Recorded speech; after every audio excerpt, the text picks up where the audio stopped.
This is Yamina from Dr. GPCR, and today I'm very excited to have with me Dr. Giovanna Scapin. She is CSO at Nano Imaging Services. And as you all know by now, Nano Imaging Services is one of our founding co-hosts for the upcoming Happy Hour, the GPCR Happy Hour, happening April 29th here in Boston. So we're excited to have you on, Giovanna. Welcome. Thank you. Thank you very much. Thank you for having me. So let's start at the beginning. I know I mentioned your title and the company you're working on, but I'd love to learn more about who you are and what is it that you do at NIS. Okay, so I am a crystallographer turned cryo-EM. I'm a structural biologist. That's why I like consider myself a structural biologist. I've been in the drug discovery industry for basically my entire career. I worked at Merck for over 20 years until 2020 when I joined the Nano Imaging Services. And I actually became interested in cryo-EM thanks to to Merck, because they were getting interested in the cryo-EM. They wanted to see if it was applicable to drug discovery. And so as part of that interest in that discovery process, I ended up spending 2 years in a cryo-EM lab, an academic lab at the New York Structural Biology Center, learning cryo-EM hands-on. And then I went back to Merck. We established our cryo-EM facility, which is up and running now in very good hands. And then in 2020, I moved to Nano Imaging Services. The owners of Cryo-Imaging Services were the same people that ran this cryo-EM lab at NYSBC. That's why I met them. I love them. They are two pioneers in the field of cryo-EM. And so when I decided it was time for me to move out of big pharma, I asked them if I could join Nano Imaging Services. I liked the concept of the company, which was a CRO dedicated to provide support to companies that could not afford $20 million worth of equipment to do cryo-EM. And that's why I ended up. And they were happy to have me, and I was happy to join the company. So I've been there since 2020. And I'm based in Boston when I'm in my office. So it's in Boston.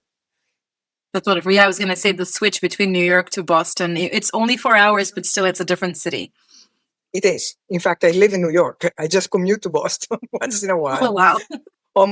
Every couple of weeks I'm up in Boston for a few days. Ah, wonderful. Very excited to have you on. I'd love to learn more and maybe tell the audience a little bit more about NIS's or Nano Imaging Services capabilities and how these are unique when it comes to generating GPCR structures. So I always say, and for whoever knows me and who has heard me in the past, is that when we look at a cryo-EM experiment, and this is true for every sample we look at, even more important for membrane protein and GPCRs, the sample quality is one of the most important determinants of success in the entire project. So right now, with the acquisition of Proteos, we have in place a fully integrated gene-to-structure workflow, which brings Proteos gene expression purification capabilities and cryo-EM expertise that we had together. And what it means that we can generate protein and quickly assess the suitability of the protein for cryo-EM. And if it is good, we can move forward. If it is not good, there are problem issues that need to be addressed. We basically, we can identify those issues as soon as possible, and we can work in a circle with Proteos to address those issues, test the protein again, and so forth, until we found something that's suitable for cryo-EM.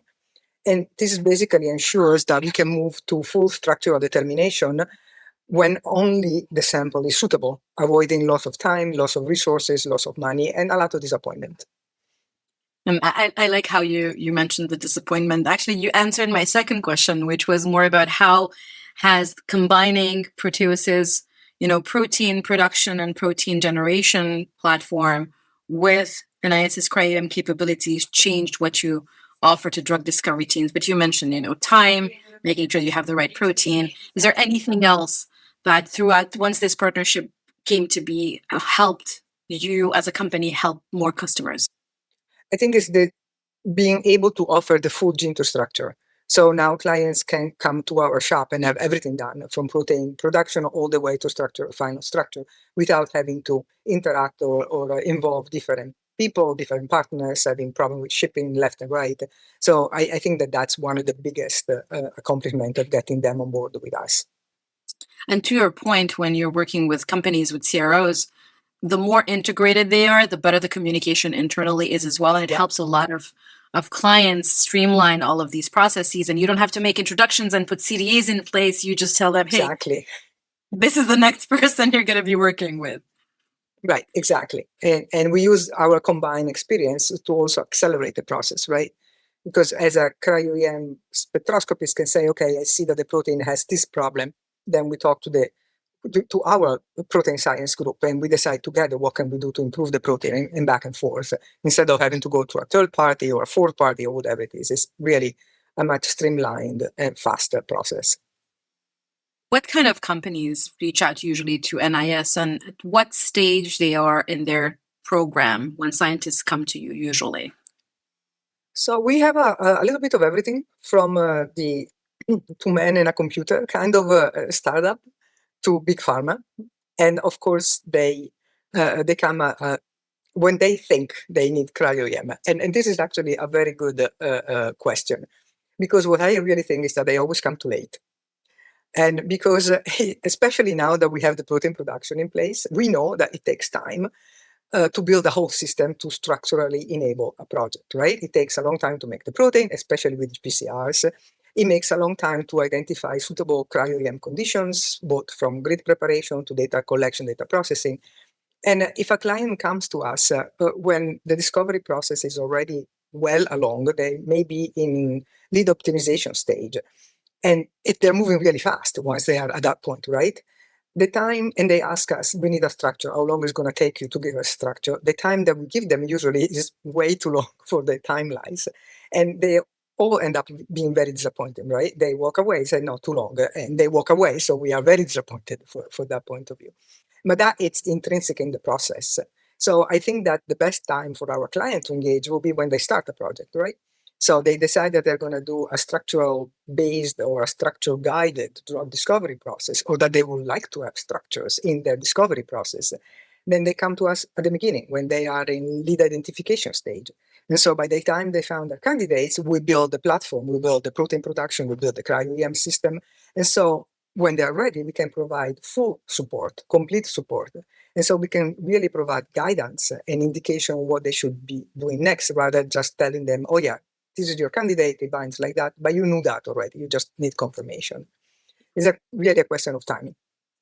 And you make a good point about timing, because oftentimes, people are so focused on their programs that by the time they realize, oh, we actually need a structure, they think about end result structure, but on your end, you're thinking about the entire process and how long it takes to generate the protein and prepare the samples and all of those. So the sooner, the better. Yep, absolutely. The sooner, the better. I'm sure at this point you worked on a lot of projects. Was there a project or a result that you're particularly proud of that you can share with us? So for specifically GPCR, I can't reveal the target, of course, it's not our internal work, but it was a GPCR with very little precedent in literature. And we were able to go from production, gene expression, all the way to a structure determination, us up to 3.5 angstrom map in less than 4 months. And so that's for a GPCR, it's pretty fast. With soluble proteins, we have been, for example, for an epitope mapping project that we had not too long ago, we have been able to go from receipt of sample to a sub 3 angstrom map in less than a week. Okay, let's say in less than 10 business days. So 2 weeks, less than 2 weeks.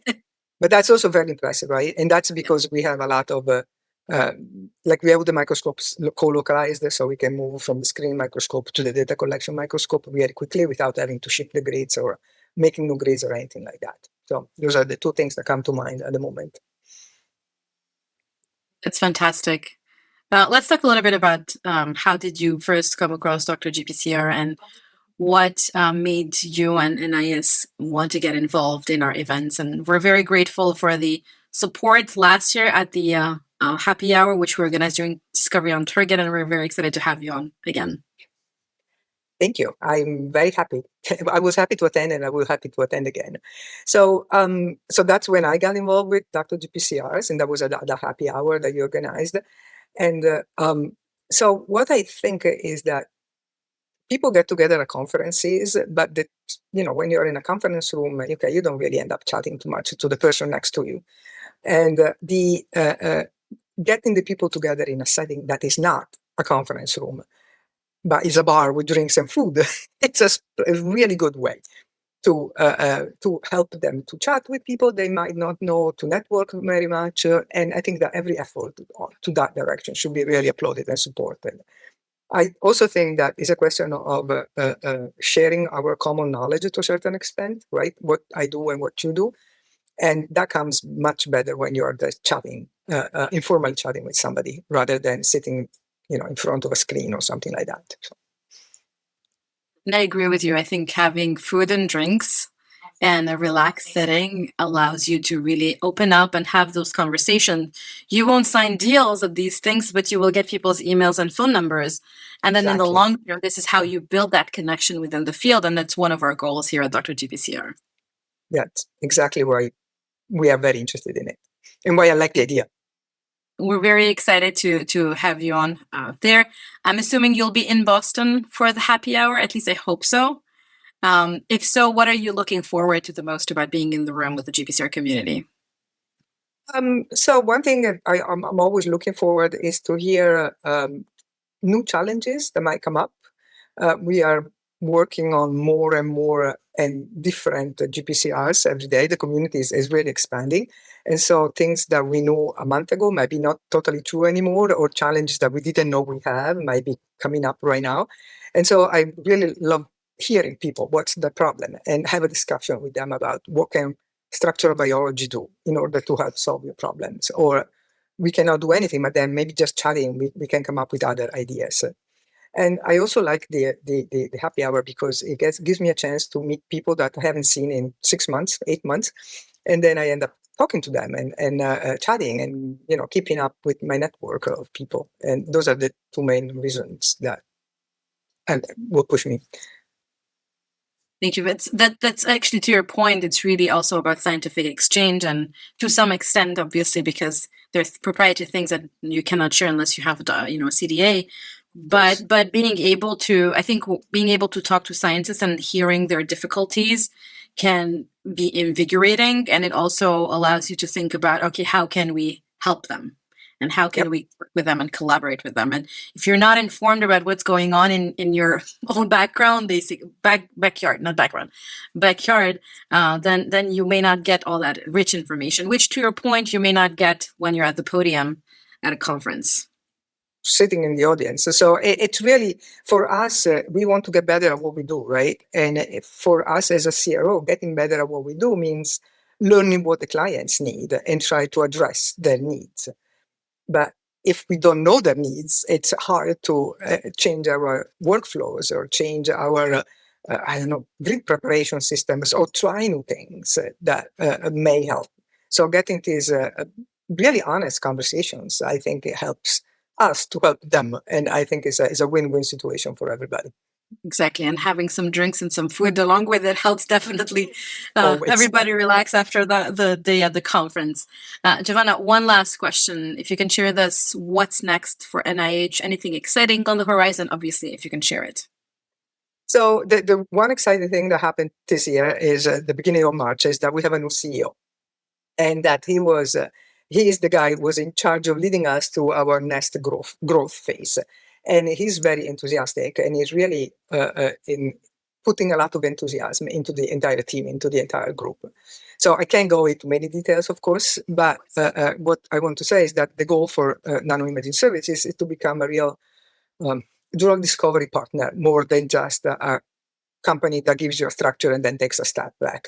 So we want to be able to support the process from lead identification to characterization and to structure determination, both the structure and the functional aspects as much as we can, to be really a partner in the drug discovery process. And of course, we will keep Cryo-EM at the core, is our core business. That's what we do best.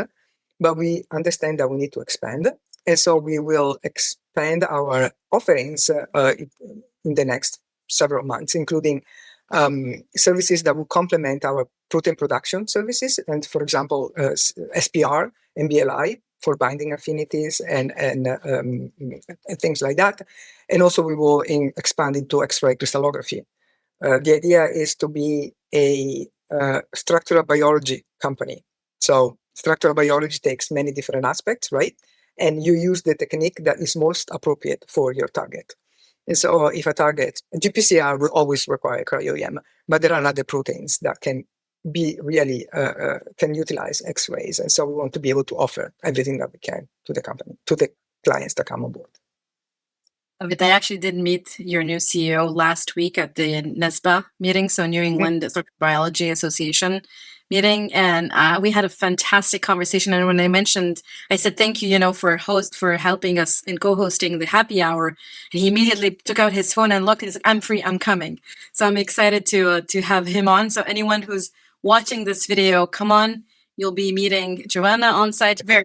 Very excited to have him there as well, and a couple of more NIS team members, as well as the GPCR community. So if you're in the Boston area, April 29, 6 p.m., go on our website. We will link it also in the description of the video.